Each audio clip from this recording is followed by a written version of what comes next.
יש לי חבר שקוראים לו בנימין, אבל אני קוראת לו בני. אני אהיה בת 10 ועוד כמה ימים, ובני קצת יותר קטן ממני.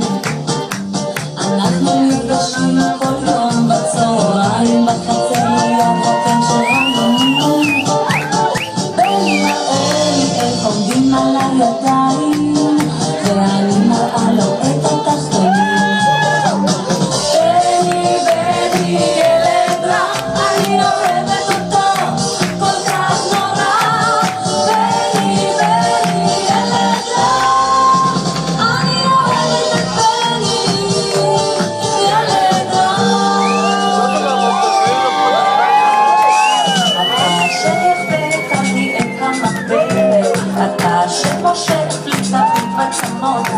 אתה שעודף אחרי כל הדרך, מציג וקורא לי שמות.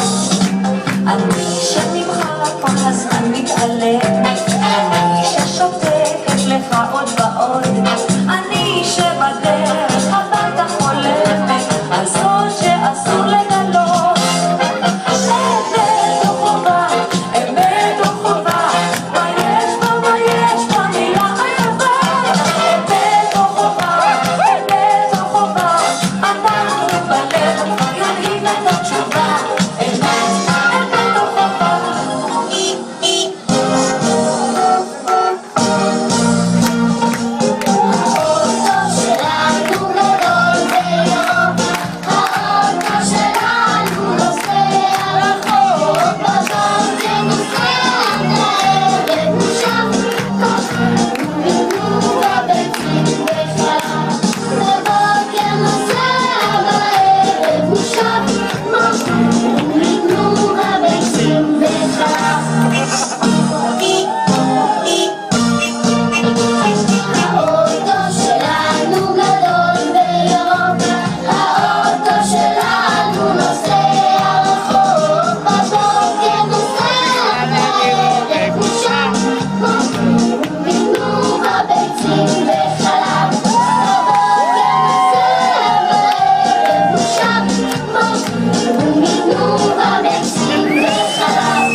Hey!